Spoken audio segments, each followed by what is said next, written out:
All right, welcome back to H Gaming. This will be part 2 of Godforge April 2025 leaks. Okay, we'll take a look at some VFX stuff. I don't remember any specific sound effects in these. Some of them, though, you might hear some background music. It's pretty low. So let's take a look. Also, some of them, you can see the name down here where my mouse is at in the lower left. So this is that dude. Anyway, let's take a look at him. Look at before I start it though, look at the scarring. Like scars there, and then the scarification. That is I don't know if that's the symbol of the faction. Let me check. And when I looked, it was hard to tell, but it kind of looks like it. Ignore this Olympus back here. That's just a placeholder. Look at the hands and then in the feet in a second. Those are crazy detailed. Very monster-esque, right? Gonna have some serious agility and power in this character. Oh man, look at the teeth in the mouth. Very cool, very cool. Loving this character. Okay, next one. Okay, here we have Odin, and seems like this skill is going to be called Ragnarok. And I will say too, in my other videos, I've kind of been like, oh, is this a single target? Is it a multi-target? It seems the way they're doing it is if it is multi-target, they put multiple champs in, if you see my mouse in the middle of the screen. And then for single targets, they're just putting one champ in. And we will see in some of them later that you actually see it hit every individual character. I don't remember if it does for this one, so let's take a look.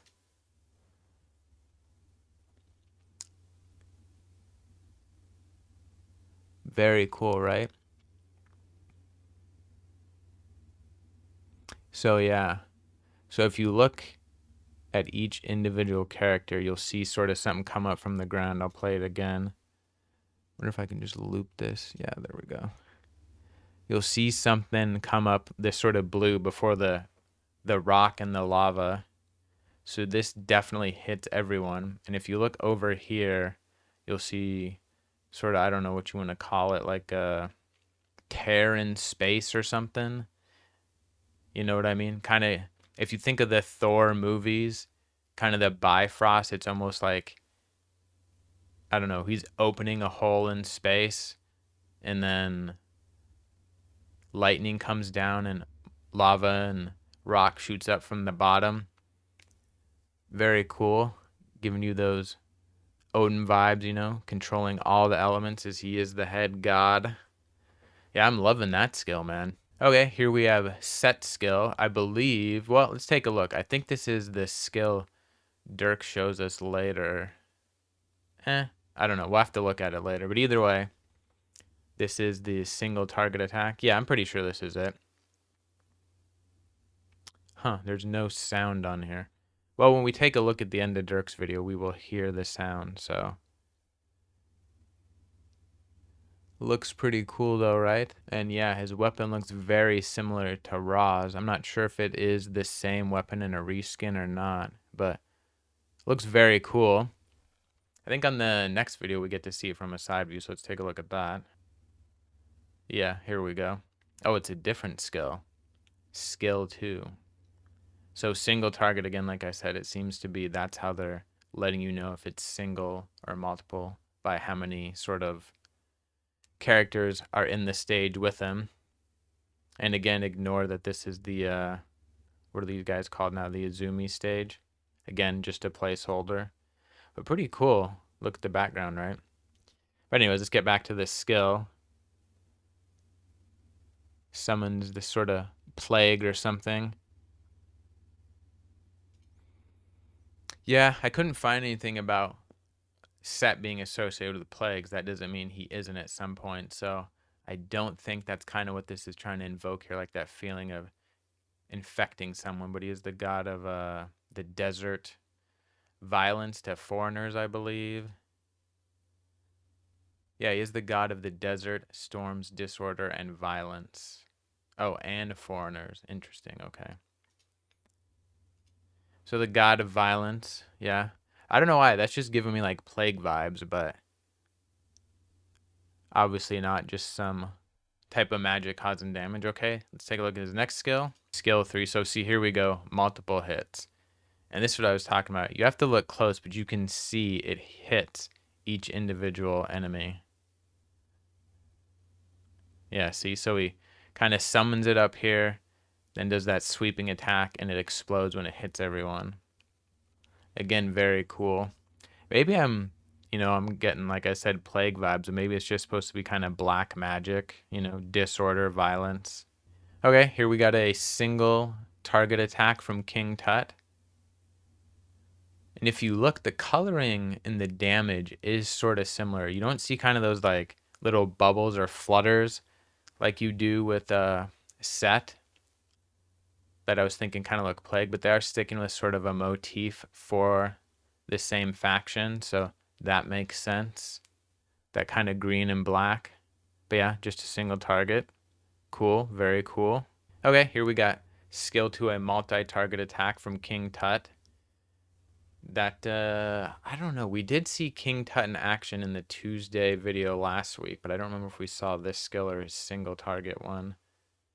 I don't think we saw this one, but either way, very cool. But you'll see again these little black dots like I kind of saw with Set. So I do wonder if these skills like that give some type of debuff. Let me know down below what you guys think, but I'm kind of guessing a debuff right now. Okay, let's see what's next. Okay, here we got King Tut's third skill, which is a single target again with the big whammy at the end. Looks very cool. Take a look at the coloring too, how it's different. Like before, it was just green and black. And then with this stronger individual skill, you're kind of getting some purple and some red. I don't know if that's signifying maybe the debuff and the other ones won't have it, because that's what the coloring change is telling you, there's something more to the skill.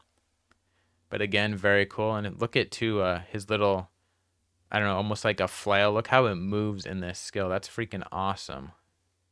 Look at that attention to detail. I did not notice that before. That is crazy. Very cool. Okay, now let's take a look at Dirk's video. So in this video, it's about 45 minutes long. I don't know if they're going to post this after the fact or not. I'm not going to go through the whole thing. I will talk about it a little bit, about what he does is essentially goes through the making of that skill one we saw a few minutes ago for Set. It does seem like Dirk has a very good idea of what he's doing before he starts. So while 45 minutes is a decent amount of time, I'll show kind of some stuff that he does a little bit. It seems like he had this pretty well planned out to actually make it shorter. So it seems like quite a bit of skill and time to make even a very simple move like an A1. But I want to skip to something else first. Okay, here we have some type of Fateless database for when they're making skills. You can see Jackalhead is canine. Jackalhead symbolizes connection to the desert and chaotic wilderness, seen in the image of the headpiece. Was Scepter, I think that's supposed to be War Scepter, yields a staff representing power and domination, a mark of his divine authority depicted in his hand. Stormbringer commands violent storms. Not going to read all that. Desert Guardian, again, I said that. And Rival of Order. Oh, Rival of Order. So, what did I say earlier? Disorder. Interesting that they call it the Rival of Order instead of God of Disorder. Interesting. But anyways, what I was more interested in is, let's look at these attacks. Desert Mirage attacks one enemy, 320% attack down for X damage with 75, 100% chance to place. I always say intelligence, but it's not. What is it? Initiate down. So their version of speed down, I believe, on all enemies for 1 turn. Awaken 3, place intelligence down 1 for 2 turns instead. Interesting. I think I'm kind of misreading that. Chance to place initiate down 2. So are they? So I was thinking like 1 would be the weakest, and as the numbers go up, it gets stronger. But maybe it's the opposite. So like 3 would be weaker than 2. 2 is weaker than 1, because it looks like awaken.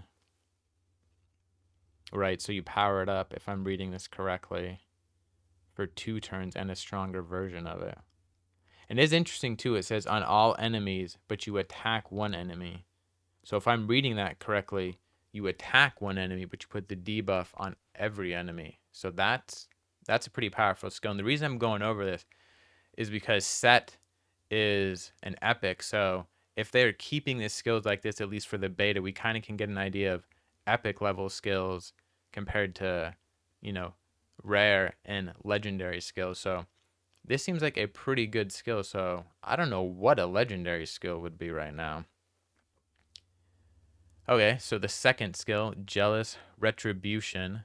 One enemy, 380% attack, has a 50 or 75, I assume that's the awakening again, chance to place a random buff. Decrease this ability cooldown for 1 turn if a buff is not stolen.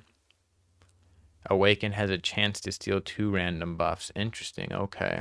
Oh, did I say place? And this already says steal. Did I misread that? I think I did. I think I said has a 70% chance to place a random buff. My brain just filled it in. So that makes more sense there. Decreases the ability cooldown 1 turn if a buff is not stolen. So that's, man, that's pretty powerful too, right? So essentially, if this skill fails, you have a decreased cooldown. So you get a quicker chance to use it again. Man, that's awesome. That is a very, I don't think, I'm trying to think, I don't think anything like that exists in Raid where you fail and then you get a benefit from it. So this is a very powerful skill slash character. All right, let's look at this last skill, which I believe is the ultimate. Seeds of Chaos, attack all enemies, 280% attack for X damage with 50, 75 for the Awaken. Chance to place Despair for 1 turn, and 75 or 100 chance to place Accuracy down for 2 turns. Initial cost 0/1000. Huh. Generator, gain 20 divinity when dealing damage to an enemy. Awaken 5 also increases the cooldown of the core ability on a random enemy by 1 turn. Okay. So I think what this is telling me is just any basic attack gets you 20 divinity, which you put towards this. I guess 1,000 to use this skill. That part I'm not too sure on yet. That would make sense. I don't think you can like overcap this skill and use it multiple times in a row, but I guess we'll see. Now let's see too. So 1 enemy, 1 enemy. So I guess each of these would get you 20. I don't know what Despair is going to do. Obviously, accuracy down. We know what that's going to do. Decrease accuracy. Despair is the loss or absence of hope or complete loss, I believe. So what would that do? This is already accuracy down. Despair. I don't know. If you despair for 1 turn, I wonder if that would almost be like a fear in the sense that if they have complete loss of hope, they wouldn't even take a turn. Like they have no willingness to fight. I guess let me know down below what you guys think despair could be in terms of a debuff. All right, let's read this part too. Eternal Spite. When an enemy places a debuff on this hero, increases the ultimate divinity cost 2%. So the way I'm reading this, this is an aura, I believe. And anytime you get debuffed, you get some divinity. Increases their alt. Oh, no. Okay, now I know what I'm reading. So this is a aura of sorts, I believe. So when this hero gets debuffed, set, it increases the divinity cost by 2%. So I believe, like, for example, here, if you did it against another set, this being 1,000, would then make it, what would that be, 1,020 to do its ultimate skill? Yeah, I just checked the math, 1,020. I wonder, oh, that could start to stack too then, right? Because then 2% on an already increased 2% is going to be what? Okay, so not much. That's just 20.4 as opposed to 20. But if you were in a long fight, I could see how that could start to stack. So if you could, I don't know, build this dude super tanky, and let's say, like, I believe we saw some skill a long time ago with Arthur where he could place taunt on a target or something like that. and it didn't seem like it had to be an enemy target. So if you could essentially place taunt on this character and keep getting him attacked and keep him alive and just increase the sort of divinity cost of enemies to the point that they could maybe never use it. I don't know. But that seems like a sort of a PvP strategy or something there, or maybe even a boss strategy for a boss fight at the end of a campaign, right? Okay. Anyways, let's go back, take a look at the rest of what Dirk's doing here, and then at the end, his completed skill. Okay, so the way I kind of equated all this, um, this is Unity. That's what the engine is called that they're making their game in. Uh, Actually, I'll skip ahead. Yeah, you can see it better here. How he calls it. He calls them tracks. So I kind of likened this to music, since he called it tracks. I don't know if that was, just how I felt or what. But anyways, he calls them tracks, and you can see how he's moving it back and forth there right now, and he does just like Set does just this little movement. So each track does like something individual, and then we'll skip ahead and we'll see how he has a bunch of them in there now. And we'll see if he plays it. Yeah. So now you see Set does several things. And this part right here, where you see this kind of cross, if you want to again take the music analogy, it's kind of like fading one track out and fading one track in. So there's some overlap. And an example of that, a simplified example, would be if you had a character who was doing a walking motion, and then you had another animation for he raises his hand to shake someone else's hand, let's say.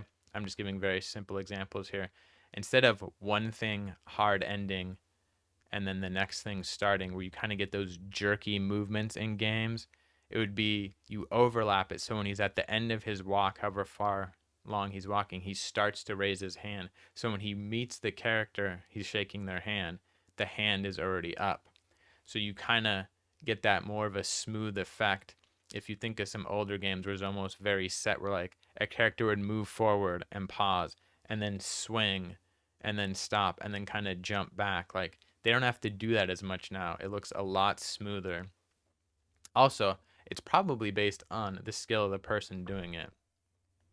And you'll see at the end, Dirk is pretty good at making these skills, it looks like. And I will say, too, as far as I understand this, this is 45 minutes, like I said, of him building the skill we'll see at the end. But everything right here, like these little things, like the walk skill, the swing, were already made. Someone else had to do that. And then you bring those into Unity and apply them to this character model, if I'm understanding it correctly. I believe that is what's happening here. Yeah, you can see there how he kind of does half the skill there. So those skills, like the walk there and the swing, can be applied to any character. So they don't have to keep making those over and over again. But my point was, that's a whole lot of time to make those. And then also a meeting, I'm sure, where they have to discuss essentially what a skill is going to look like. Dirk makes this skill. Then they have another meeting where they review it to say, okay, this part is good or this part is not good. Let's change this. And that's all just for one skill on one character. So you can imagine how long this takes. And if you saw right down here when he was doing those kind of zoom in and out stuff, that's because right now he's just doing the movement of the character, and he'll add stuff later that affect the camera angle as well. So let's jump ahead and let's just jump to the end and see what the skill looks like. So this is a look at the skill in Unity, and then he does some process where it essentially simulates it in game. Like he runs that within Unity as well, and we'll take a look at that. But let's just take a look at it here real quick.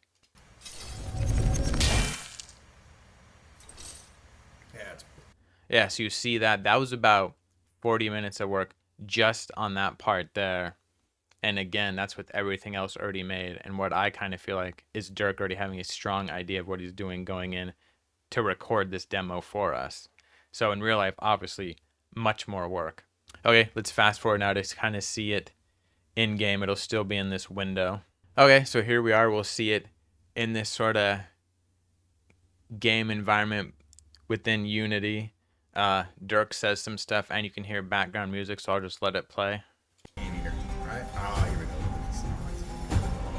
So we got his basic setup, right? His whack this one with his basic. Yeah. That flash of teal you saw was the game loading the textures for it running. Let me make sure. That's good.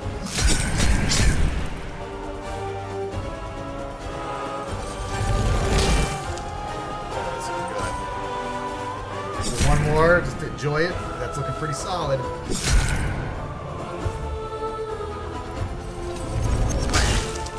Alright, nice. Okay, that was it. As far as like the end result of that big long thing Dirk just did, very cool. You know, sound effects. You can see them hitting right when he hits and how it looks. And again, that was the skill one we saw at this point. I don't know, about 10 minutes ago. That's it for the April leaks. Not that that's it. That wasn't a ton of stuff. You know, I don't know how many new characters we saw there. Like a dozen. I'll have to count it up. All those cool VFX being added, you know, Set, King Tut.